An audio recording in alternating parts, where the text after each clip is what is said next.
시편 기자가 자연 만물을 보고 세상을 보면서 참 말도 안 되는 일들이 계속 스쳐 지나가고 결론편에 보면 악인이 득세하고요.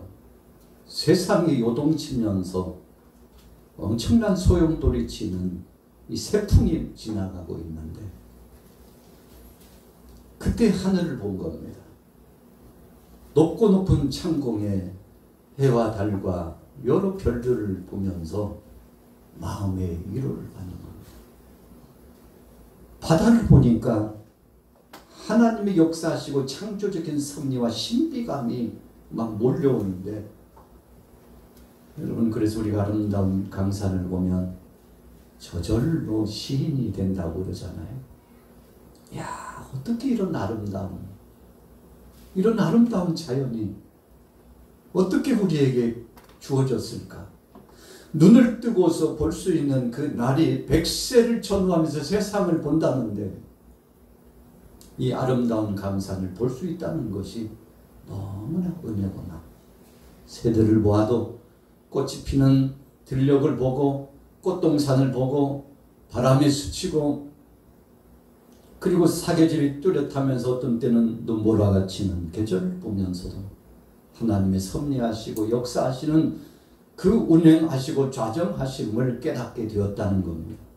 그러면서 마음속에 결정하고 한 가지 고백한 그 고백이 있으니 그 고백이 오늘 본문 말씀의 주제예요. 우리 같이 따라해 보겠습니다. 주께서 하신 일. 주님이 하셨구나. 주님이 하셨구나. 여러분, 우리가 일생을 살아가면서 하나님이 하셨다고 생각하면 우리에게 드리워지는 위로가 굉장히 많습니다. 감당할 수 없는 시험의 무대에 처해가지고 물질의 시험, 사람 간의 시험, 또 지역 안에서의 시험, 나라 안팎에서의 시험, 주위에 있는 여러 가지 정황과 상황 속에서의 시험, 이런 시험이 급물살 타고 쓰나미처럼 몰려오면 그것에 넘어져요. 왜 넘어집니까? 그 상황을 마음속에 받아들일 수 없어요. 그 상황을 이 마음속에 접수하고 수용할 수 없어요. 그래서 함께 공감하기에는 너무 부담스러워요. 이유가 뭔가요? 그런 일들에 대한 섭리를 우리가 읽지 못하고 있기 때문에 그렇습니다. 그래서 마음의 분노가 치밀어 오르고 어떤 때는 이 마음속에 깊은 갈등이 오고 그것을 수용할 수 없고 포용할 수 없어서 감당할 수 없는 시험이 몰려오면 그것에 치여가지고 그냥 주저앉아 있을 때가 많다는 겁니다. 오늘 시편 기자가 참 엄청난 일들을 경험했습니다. 그런데 자연을 보고 하나님이 창조하신 역사를 보고 하나님이 섭리하신 이 모든 역사의 과정들을 보니까 어쩌다 보니까 우연히 되어지는 것이 아니고 심지어는 나를 핍박하고 공경하는 적대적인 악의 축을 가지고 있는 사람들이라 할지라도 그들조차도 하나님의 손길 안에 하나님의 주권적인 역사 안에 움직이고 있다라는 생각을 갖게 되었다는 겁니다. 여러분, 정말 여러분들이 그렇게 생각할 수 있나요? 예수님께서 2000년 전에 이 땅에 오셨는데 사회가 참 흉흉했습니다. 나라가 말이 아니에요. 예수님께서 유대 땅 베들레헴에서 태어나셨는데 거기서 태어나시기만 하셨지 사실은 나사렛이 고향과 같은 곳이에요. 그래서 나사렛이 고향이나 다름없는 정착지가 되어가지고 30여 년, 33년여 동안 거기서 둥지를 틀고 그 나사렛을 중심으로 이렇게 생활을 하셨는데 여러분, 그런데 하나님께서 예수님을 이 땅에 보내주신 것은 정말 낮고 천한 이 땅에 보내주신 이유는 우리를 사랑하시기 때문에 보내주셨다는 겁니다. 예수님께서 길을 다니면서 사람들을 만났어요. 그랬더니 사람들이 할 말이 얼마나 많은지 몰라요. 성전을 드나들면서 예배하는 예배자들을 만났습니다. 예수님께서 직접 성전에 들어가셨습니다. 함께 예배자가 되었습니다. 그리고 회당에 들어가서도 말씀을 나누고 교제를 나누었습니다. 그렇게 하면서 예수님께서 사람들의 소리를 듣는 겁니다. 사람들이 깊고 깊은 애환과 아픔을 듣는 겁니다. 그리고 그들과 더불어서 대화를 나누면서 이 땅에 살아가는 삶의 방식을 어떤 공식에 대입해서 어떻게 살아가야 되는지 그 삶의 방정식을 예수님께서 가르쳐 주시는데, 그것은 한마디로 말해서 일축하면 이 모든 세상의 나라의 권세는 하나님께로부터 왔다는 것입니다. 그리고 하나님께서 사람들을 세우고 한 나라를 세우고 지금 당하고 있는 유대 나라에 있는 이 백성들에게 닥치고 있는 이 고난과 혼란과 풍파와 고통도 위협함과 살기등등한 역사도 하나님의 계획하심에 있다는 사실을 말씀합니다. 그러면서 예수님께서 위로하십니다. 걱정하지 말고 두려워하지 말고 이 모든 것을 하나님 앞에 맡기라고 말씀합니다. 여러분, 그러나 주님의 그 말씀을 받는 사람들이 성령으로 받고 주님의 은혜 안에서 받고 하나님의 사랑이라고 하는 관점 안에서 받으면 수용이 되고 감사가 되고 하나님의 은혜가 넘치고 주님과 더불어서 동고동락하면서 하나님 나라의 말씀을 전하는데, 여러분, 그렇게 참 제자가 되는 사람들은 많지 않았다는 겁니다. 진실로 참 제자였다라고 하는 베드로가 예수님 앞에 가까이 왔습니다. 그리고는 자신의 속마음을 내놓아요. 예수님, 형제가 죄를 범하면 7번 용서하면 되지요. 그랬어요. 여러분, 이 당시 사회적인 배경, 역사적인 상황과 이 제자들이 닥치고 있는 이 삶의 애환과 고통 가운데 이 용서한다고 하는 것은 큰 숙제였습니다. 주님이 늘 사랑을 말씀하셔요. 용서를 말씀하셔요. 품으라고 말씀하세요. 심지어는 한 여인을 데리고 와가지고 음탕한 일을 범했다고 율법에 의하면 돌로 치라고 했는데 예수님은 어떻게 생각하시냐고 주님 앞에 와가지고요, 참 사회적인 이슈가 되고 있는 아주 중대한 문제를 예수님 앞에 가지고 와가지고 현장에서 가늠하다 잡힌 여인을 데리고 와가지고 예수님 앞에 묻습니다. 주님, 율법에 의하면 이런 자는 돌로 치라고 했는데 예수님은 어떻게 생각하십니까? 질문을 했어요. 그랬더니 예수님께서 즉답을 피하시고는 땅을 향하여 손가락으로 뭔가를 쓰셨어요. 글을 쓰셨어요. 시간차를 두셨어요. 생각할 수 있는 시간차를 주셨어요.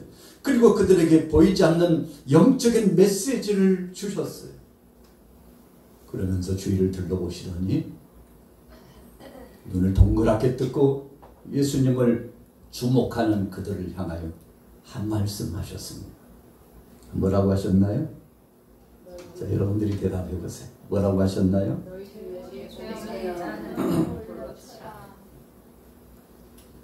자, 우리 같이 따라해 보겠습니다. 너희 중에 죄 없는 자가 돌로 치라.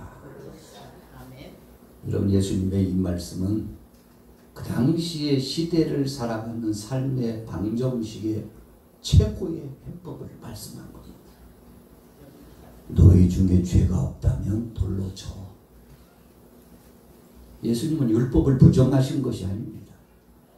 하나님의 말씀은 살아있고 운동력이 있어서 좌우의 날선 어떤 검보다도 예리하여 혼과 영과 관절과 골수를 찔러 쪼개기까지 하고 아주 철저하게 감찰하고 하나님께서 다 헤아리신다고 하셨는데, 그러니까요, 그 여인이 죄인이 아니라는 것이 아니에요.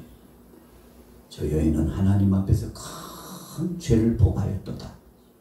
주님께서요, 그 죄를 그들에게도 공감하시면서 말씀하신 거예요.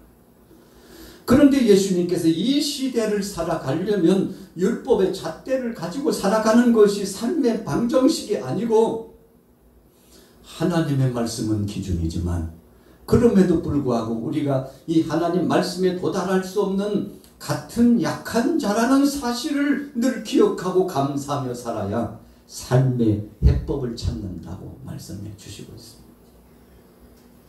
여러분, 그랬더니 사람들이 하나둘씩 서로 눈치를 보고서요, 자신들이 가진 돌을 어떻게 했어요? 돌을 내려놓고 그리고 다 그 자리를 떠나갔어요. 왜요? 생각하고 보니까 나도 하나님 앞에서 죄인이라는 사실을 발견했어요. 예수님 말씀 듣고 보니까 나 자신도 중죄인이라는 사실을 발견했어요. 여러분, 그래서 돌을 내려놓고 말할 수 없어요. 더 이상은 말을 이어가면 수치스러운 거예요.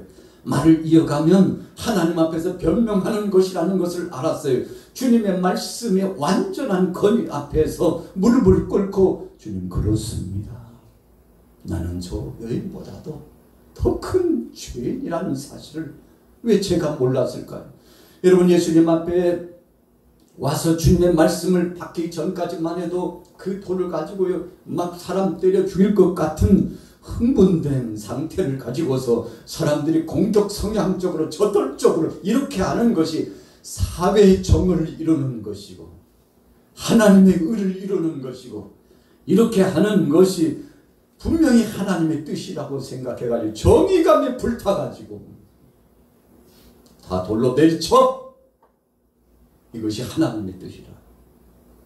그런데 예수님께서, 그러면 여러분들이 율법을 가지고 율법을 앞세웠다면 그럼 여러분들 자신도 율법에 비춰봐야지. 이 여인이 율법에 비춰보니까 중죄인이라고 했다면 여러분들 자신도 한번 생각해봐. 말씀 앞에 한번 자신을 비춰봐. 그러면 가졌던 돌로 여러분들은 자기 자신을 쳐야 될 거야. 이런 묵시적인 계시가 선포된 겁니다.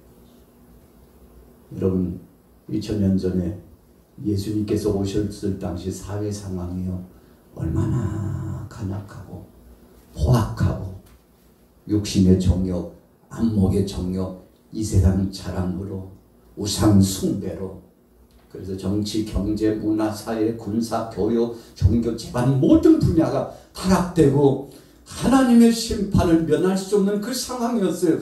그때 주님이 오셔가지고, 심지어는 예수님의 제자들이, 예수님 성전을 한번 보세요. 얼마나 아름다운지. 여러분, 헤롯 왕이 백성들의 민심을 달래보려고 내가 성전에 대해서 얼마나 깊은 관심을 갖고 하나님 앞에서 이렇게 겸비한 마음을 가지고 깊은 관심을 갖고 있는지를 표하기 위해서 정치적인 목적으로 성전을 단장한 거잖아요. 여러분, 하나님 영광을 위한 것이 아닙니다. 교회 역사를 위해서 그런 것이 아닙니다. 문 영혼들을 사랑해서 그런 거 아닙니다. 자신의 정치적인 목적을 달성하기 위해서 아름답게 치장하였고 그것에 같이 박수를 치면서 환영하는 무리가 바로 그 당시 유대 백성들이었어요. 예수님께서 말씀한 겁니다. 너희도 다르지 않아. 제자들에게 말씀합니다. 예수님 제자들이 흥분을 감추지 못하고요, 예수님, 성전 한번 보세요. 기가 막히잖아. 이렇게 아름다운 성전이 있을까? 무슨 소리야. 겉은 화려하지만 속은 썩었잖아. 겉은 아름다운 것 같지만 모든 세대 사람들이 다 타락해서 하나님의 영광을 가리고 있잖아.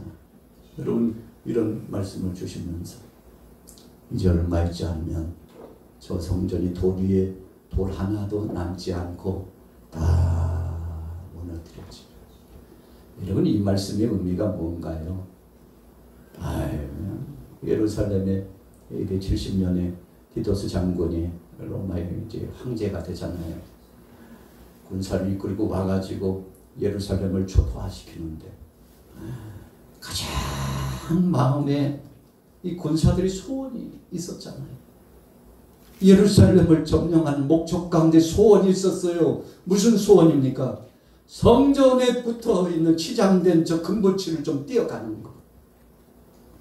그래가지고 여러분 예루살렘 성이 파괴되고 성전도 파괴되고 다 무너져가지고 참 마음 아픈 일이 일어났는데 군사들과 합하여 여러분 이 금붙이 욕심나는 사람들이 정을 가지고 망치를 가지고 와가지고 야 빨리 금떼야 횡재했다 오늘 금떼라고 토닥토닥 그 금떼가 아니라고 여러분 예루살렘 성전 벽 형상 그 모든 것들이 다 파괴될 수밖에 그렇게 파괴된 예는 없어요. 여러분 전쟁에 휩쓸고 가도 그렇게 불타버리고 그렇게 파괴된 예는 없어요.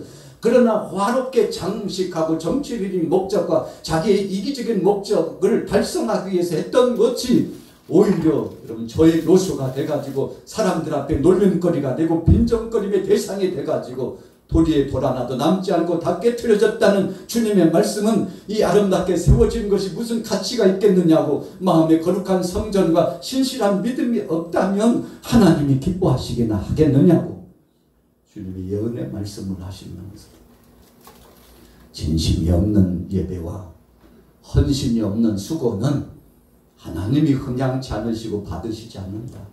하나님은 형상의 아름다움을 보는 것이 아니고 마음속의 진심을 보고 진실한 예배자의 모습을 보기를 원하십니다. 여러분 그래서 주님께서 오히려 베드로를 향하여 책망하듯이 자랑스러워하고 영적인 역사를 보지 못하고 둔감했던 사람들을 향하여 책망하시면서 정신 차리라고 가시적으로 아름다움이 현혹되지 말고 우리가 하나님 앞에 진정으로 예배자가 되고 하나님의 자녀답게 살아야 된다. 그렇게 말씀한 거예요. 7번 용서에 대해서 말씀한 예수님 앞에 올려드렸던 베드로를 향하여서는 7번이 뭐야? 70번씩 7번이라도 용서해야지. 여러분 이 말씀에 그 당시 삶을 살아가는 삶의 비결이 있었던 거예요. 그렇다면 오늘날로 돌아와 보세요. 오늘날은 어떤가요? 여러분들이나 저나 살아가는 삶의 방식이 지금 어떤가요? 혹시라도 분노의 칼을 갈고 있지는 않습니까? 아직도 이 속에 엄청난 분노가 끌어넘쳐 가지고 용서하지 못하고 사랑하지 못하고 하나 되지 못하고 배려하지 못하고 이해심과 공감을 갖고 기다리지 못하고 하나님의 그 거룩하신 역사와 섭리의 뜻 안에서 모든 만백성들이 죄인이라는 사실 앞에 무릎을 꿇고 내 가슴을 치면서 통곡하고 울부짖기보다는 상대를 향해서 손가락질하고 질타하게 바쁜 그런 심정이 아닐까 하고 우리 자신들이 돌아봐야 된다는 것입니다. 여러분 오늘 시편 기자가 자연 만물에 하나님의 창조하신 섭리를 보면서 하나님이 하셨도다. 하나님이 하나님이 역사하셨도다. 하나님이 앞으로도 다 해주실 것이라고 생각하면서 소망과 비전을 가진 것에 오늘 여러분들 힘과 이루와 능력을 얻게 되시기를 예수님의 이름으로 축원합니다. 할렐루야. 여러분 요 몇 년간 멀리 갈 것 없이 코로나 이전부터 코로나 시대 그리고 정치적인 소용돌이치는 변화의 역사를 진행하고 경험한 1, 2년 차에 이 시간 속에 우리 자신들을 한번 보고 이 나라를 한번 보세요. 여러분 우리는 현 주소에 어떤 주소에 우리 위치가 있습니까? 자, 주님은 말씀합니다. 너희 중에 죄 없는 자가 돌로 치라. 주님이 지금도 말씀하셔요. 무슨 소리야? 70번씩 7번이라도 용서해야지. 그렇게 주님 말씀한다는 것입니다. 2000년 전에 주셨던 그 삶의 해법이 2025년도를 살아가고 있는 오늘 저와 여러분들에게도 동일한 선상에서 그 말씀이 적용되고 있는데 정말 그 말씀을 우리가 접목하고 적용하고 있느냐 이겁니다.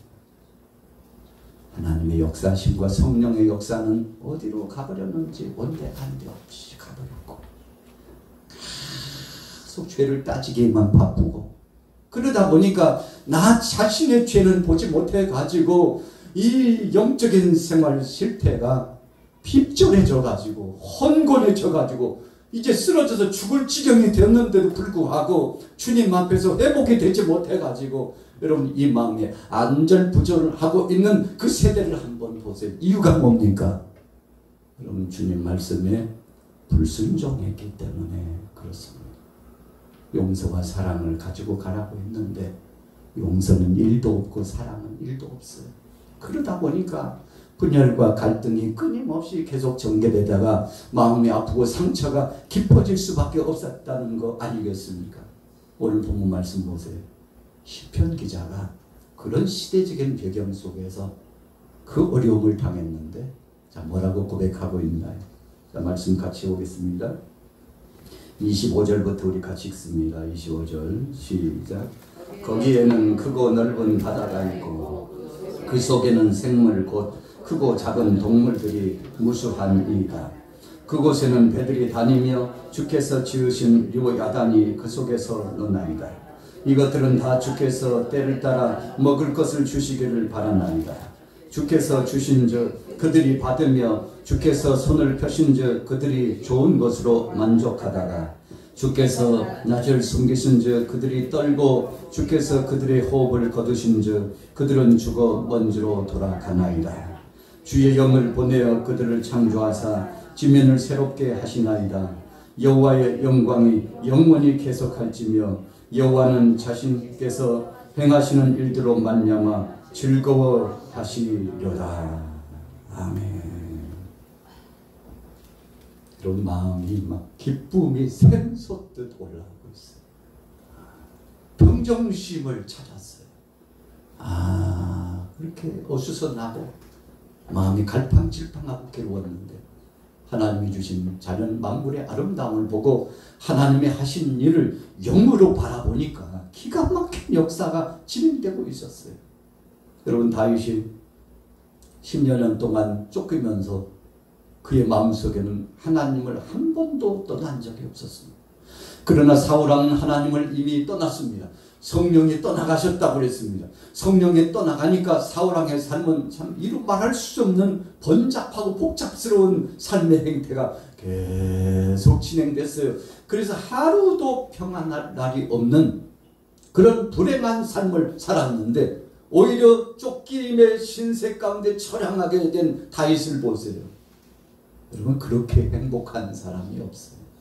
그래서 다윗이 평안하게 있을 때보다 쫓기면서 10여 년 동안 그 모진 고통을 당했을 때 오히려 많은 시를 짓고 기도문을 적어가지고 하나님 앞에 영광을 돌렸는데 여러분 왜 다윗이 그렇게 평정심을 갖고 마음의 평화가 있었을까요?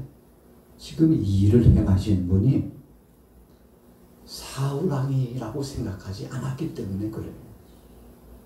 압살롬이 반역을 일으켜가지고 아버지를 치러 들어왔어요. 큰일 났잖아요.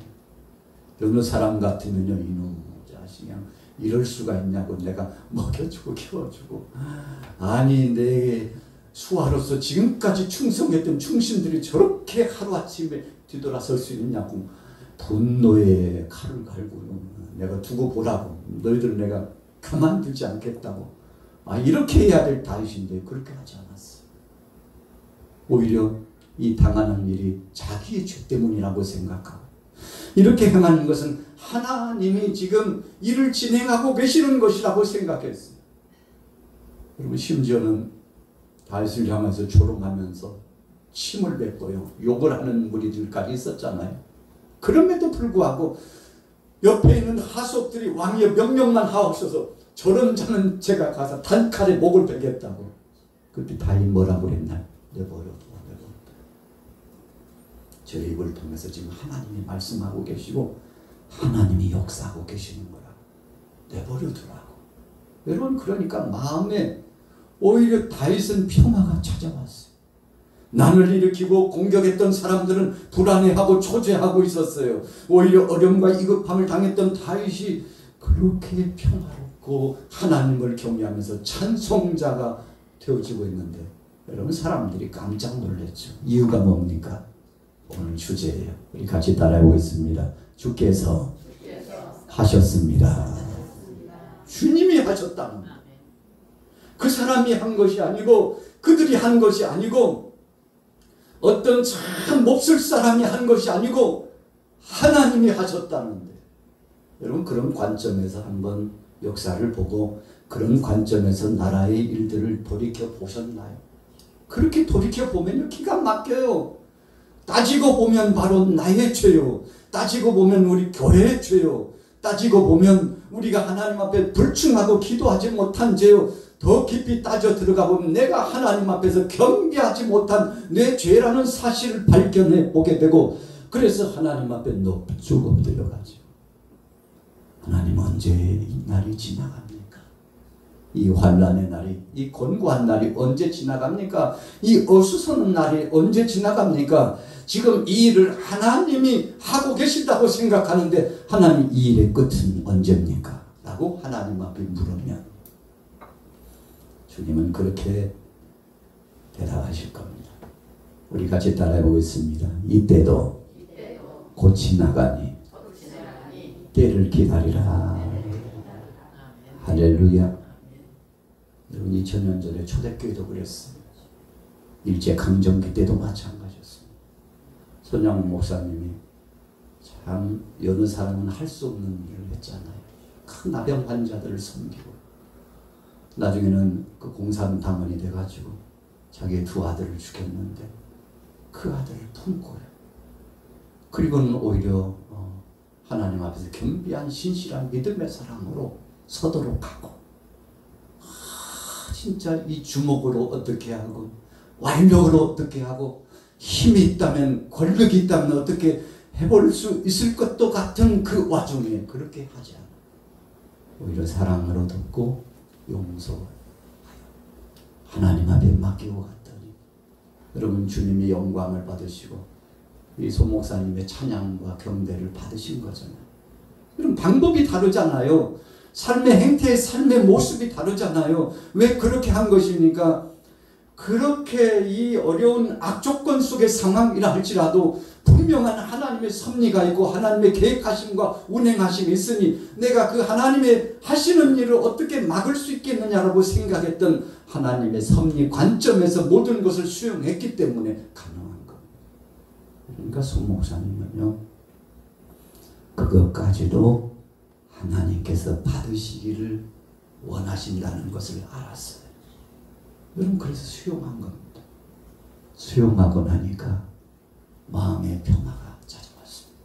수용하고 나니까 지금까지 사람들이 야, 참 어떻게 그렇게 할 수 있었는지 몰라. 그리스도의 사랑이 아니면 할 수 없었다는 것을 칭찬하고 축복해 주지 않습니까? 오늘 여러분들에게도 이런 선하고 아름다운 마음이 들어와서 회복의 역사가 있기를 예수님의 이름으로 축원합니다. 여러분 이 시대에 답을 어디서 찾는 거예요? 도대체 말도 안 되는 방법을 가지고 답을 찾으려고 하니까 실타래처럼 엉켜가지고 더 어수선해지고 여러분 번잡해지고 하나님의 영광도 가리고 세상에 믿는 사람은 없구나. 그리스도의 사랑과 십자가로 나아가는 자는 한 사람도 없구나라고 단식하시는 성령의 소리가 들리는 거 아니겠습니까? 오늘 본문의 결론을 보세요. 자, 뭐라고 결론했습니까? 33절부터 나옵니다. 같이 읽습니다. 시작. 내가 평생토록 여호와께 노래하며 내가 살아있는 동안 내 하나님을 찬양하려로다. 나의 기도를 기쁘게 여기시기를 바라나니 나는 여호와로 말미암아 즐거워하리로다. 죄인들을 땅에서 소멸하시며 악인들을 다시 잊지 못하게 하시리로다. 내 영혼아 여호와를 송축하라. 할렐루야. 다윗의 기도, 시편 기자의 기도를 하나님께서 기뻐하셨다고 했어요. 어떤 기도였길래요? 용서하고 사랑하고 하나님의 때를 기다리겠다. 하나님이 하셨으니 분명히 하나님이 아름다운 마침표를 찍어 주실 것이라고 생각을 했던 것입니다. 그래서 여러분 35절에 죄인들을 땅에서 소멸하시며 여러분 정의를 말하지 않는 것이 아닙니다. 그 다음 말씀해 보세요. 악인들을 다시 잊지 못하게 하시리로다. 이런 말씀이 세상 사람들에게 이런 말을 하면요 막 눈을 부릅뜨고 나올 거예요. 그런 하나님 앞에서 고백하는 겁니다. 하나님, 악인들과 죄인들을 분명히 하나님이 심판하실 줄로 믿습니다. 그러면서 어떤 것이 악한 길이요 어떤 것이 죄인의 길인지는 진리를 선포하는 자답게 선포하면서 살아가되, 그러나 우리 편에서는 끊임없는 기대감과 그리고 기다림과 용서하는 마음을 가지고 다가가야 한다는 것입니다. 여러분, 전자에 의분도 있고 말씀에 의한 율법적인 정신도 있고 하나님 말씀대로 살아야 되는 그 메시지와 정죄함도 있는데 그 다음이 없어요. 그 다음이 없다니까요. 그러고 난 다음에는 어떡할 건데? 그 다음이 없어요. 그 다음이 뭡니까? 우리 크리스찬들은 이런 강력한 진리의 메시지를 선포하고 전했다면 그 다음은 기다리는 겁니다. 그 다음은 용서하는 겁니다. 그 다음은 그 영혼이 잘 되기 위해서 기도해 주는 겁니다. 그 다음에는 우리가 먼저 중죄인이라는 사실을 알고 삶으로서 살아가고 용서해야 되는 것입니다. 여러분, 몇 년 동안 한번 보세요. 끈질기게 추적해가지고 저런 자는 깜방에 들어가서 평생 나오지 못하게 해야 된다고. 저런 자들은 발붙여서는 안 된다. 저런 중죄인은 살 가치도 없고 무슨 일할 가치도 없다고. 수년 동안 여러분, 현대뿐만 아니라 역사는 계속 반복되고 있죠. 계속 보복에 보복을 계속하면서 정의라는 이름을 가지고서 계속 보복하는 그런 성향으로 가고 있잖아요. 여러분, 그것이 2025년도에도 또 2026년도에도 또 뒤를 이어가지고 바톤을 이어갖고 보복에 보복으로 정의라는 이름을 가지고 또 보복에 보복으로 나간다면 여러분, 그것이 과연 하나님의 뜻이냐 이겁니다. 여러분, 우리가 심판은 하나님께 맡길 때 가장 행복하고 하나님이 하실 것이라고 생각하고 인내심을 갖고 그 한 영혼을 천하보다도 귀하게 여길 때 복음의 진수의 값이 그때부터 역사된다는 것을 믿으시기 바랍니다. 오늘 시편 기자가요 그런 삶의 결론을 내렸습니다. 여러분, 요셉이 형들에 의해 가지고 팔렸어요. 얼마에 팔렸죠? 은 20에 팔렸어요. 은 20이면요 그 당시 천하 대 천하 노예 값이에요. 노예 한 사람 값이. 그러니까 형들이요 동생 취급하기를 그냥 노예 취급해 가지고 팔아버린 겁니다. 아, 이런 형들이 어디 있어요? 죽이려고 하다가 그래도 양심이 있어가지고 죽이지는 못하고 판 거잖아요. 이 하늘이 진노해가지고. 좀 센 표현을 하면 사람들이 그러잖아요. 그냥 하늘에서 벼락이 내려야되는데 왜 저런 사람들에게 안 내리냐. 그렇게 하나님의 심판을 받아도 부족하다고 생각할 만큼 큰 죄를 형들이 범했잖아요. 아이고, 팔려가는데 보디발의 집에 팔려가가지고 애굽의 시위대장이었던 보디발의 집에 팔려가는데 종으로 살아가는데 그 삶이요 얼마나 힘들었겠습니까? 그런데 그것을 감사하게 받았어요. 형들이 팔았을 때에도 감사하게 받았고 노예로 팔려가서 노예로서 살 때도 감사하게 받고 그 보디발의 아내에게 누명을 써가지고 옥에 갇혔을 때에도요 오히려 하나님 앞에 감사하고 원망하지 않고. 왜요? 그것조차도 누가 하신 일이라고? 하나님이 하신 일이라고 생각했기 때문에. 나중에는 형들을 만나가지고 아버지와 제비를 해가지고 세상에 이런 날이 없잖아요. 기쁜 환희의 잔치가 있었죠. 그런데 아버지가 얼마 살지 못하고 하나님의 부름을 받았잖아요. 한 많은 세월 참 야곱 고생 많이 했습니다. 하나님이 때가 되면 불러가시는데 형들이 막 두려움에 공포에 질려가지고 총리인 요셉에게 찾아와가지고 동생아 동생 아니지 형님 아니 총리님이지 두려워가지고. 그런데 할 말이 있는데 아버지께서 살아계실 때 분명히 유언과 같은 중한 말씀을 주셨는데 절대 이 형제들한테 보복하지 말라고, 해하지 말라고. 동생은 못 들었는지 몰라. 간곡한 말씀을 하셨다니까. 요셉이 그 말을 듣고 어땠죠? 눈물을 흘렸다고 했어요. 눈물을 흘렸다고 했어요. 여러분, 이유는 뭡니까? 자신들의 죄를 몰라요. 여러분, 가슴을 치면서 아버지 안 계실 때 한 번 더 통곡하면서 우리 차라리 죽여달라고, 우리가 그렇게 몹쓸 짓을 했는데 아버지 계실 때는 그냥 분위기상 체면상 그래 할지라도 아버지도 이제 소천하셨는데 우리 죽여달라고, 이제는 여한이 없다고, 우리 같은 형들은 자격도 없다고, 일도 시원치 않은데 거짓말을 해가지고 어떻게든 모면해 보려고. 그런데 그때 요셉이 한 말이 기가 막혀요. 형님들이 나를 판 거 아니야? 여러분, 어떻게 이런 말을 할 수 있나요? 형님들이 나를 팔았다고 걱정하지 마요. 형님들이 한 거 아니에요. 하나님께서 만민의 생명을 구원하시고자 하나님께서 나를 여기에 보내신 것이라.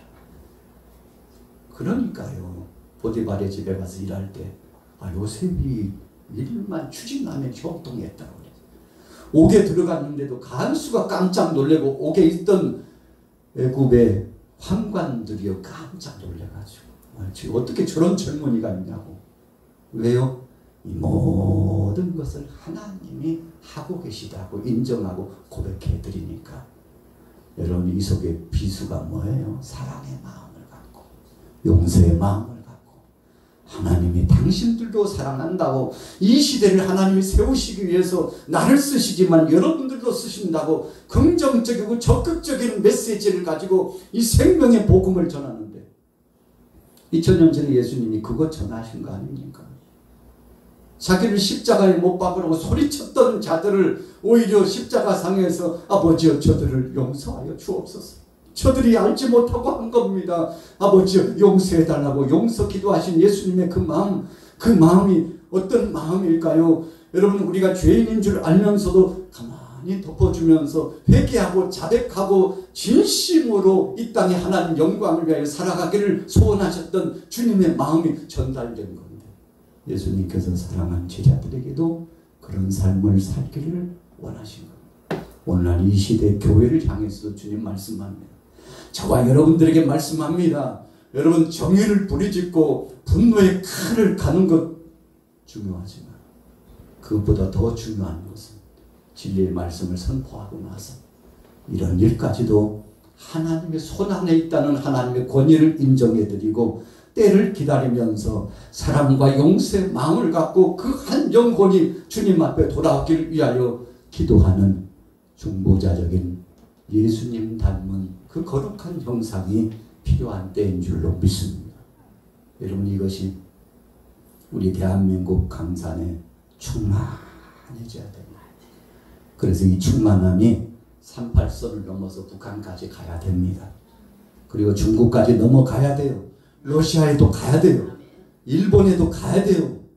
왜 위로는 가는데 아래로는 못 가요? 아래로도 가고 위로 가야 돼요. 여러분, 우리가 하나님 앞에서 얼마나 큰 죄를 범하고 있는지를 우리가 알아야 돼요. 여러분, 하나님의 사랑은 그것까지도 참고 인내심을 갖기를 원하십니다. 그때 비로소 나라의 회복이 있고 그때 비로소 진정한 교회 회복이 있는 줄로 믿습니다. 여러분, 이 벽을 우리도 허물지 못하는데, 나도 허물지 못하는데 여러분, 어떻게 기대감을 갖겠습니까? 주님은 지금도 말씀합니다. 이 일을 내가 한 것이다. 오늘 시편 기자가요 기가 막힌 고백을 24절에 한 겁니다. 다시 한번 24절 읽고 마쳐보겠습니다. 시작. 여호와여, 주께서 하신 일이 어찌 그리 많으리까. 제가 다시 한번 읽어드릴게요. 여호와여, 주께서 하신 일이 어찌 그리 많은지요. 주께서 지혜로 그들을 다 지으셨으니 주께서 지으신 것들이 땅에 가득하니이다. 주옵니다. 아멘. 하나님이 다 지으셨다. 여러분, 우리뿐만 아니라 이 교회 밖에 있는 사람도 하나님이 지으신 피조물인 줄로 믿습니다. 이걸 인정해야 돼요. 하나님이 그냥 허투루 지은, 하나님이 창조하신 피조물은 하나도 없습니다. 다 뜻이 계셔서 하나님께서 이 땅에 보내셨는데, 우리가 이것을 인정하면 삶의 무게감에 엉클어져 있는 모든 엉킨 것들이 풀려지고 하나님의 은혜 가운데 회복이 되고 하나님의 영광을 드러내고 마침내 마음속에 평정심과 평화가 찾아오고 그리스도의 사랑을 통해서 장차 주님 오시면 칭찬할 거예요. 여러분, 재림의 주님을 기다리는데 세상 사람들이 다 불심판 받았으면 좋겠나요? 그래서 요한계시록에 말씀을 주신 건가요? 그렇다면 여러분, 잘못 생각하고 있는 겁니다. 성경에 분명히 말씀했어요. 하나님은 심판을 원치 않는다고 그랬어요. 한 영혼이라도 더 구원하는 것이 하나님의 뜻이라고 그랬어요. 여러분, 그 속에 답이 있습니다. 한 영혼을 천하보다도 귀하게 여기시는 주님의 뜻을 기억하면 거기에 답이 있는 겁니다. 오늘 여러분들 속에 하나님의 하신 일, 이 거룩한 일을 기억하면서 믿음으로 하나님의 은혜 가운데 거룩함과 풍요로움으로 승리하게 되시기를 예수님의 이름으로 축원합니다. 예수님은 이 사랑으로 사탄의 머리를 깨뜨린 겁니다. 다른 것이 아니에요. 그리스도의 사랑으로 사탄의 머리를 깨뜨린 겁니다. 세상의 악의 축이 아무리 소용들이 쳐도 그리스도의 사랑으로 가면 이 악의 축들이 소멸되고 하나님의 영광이 드러날 줄로 믿습니다.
여러분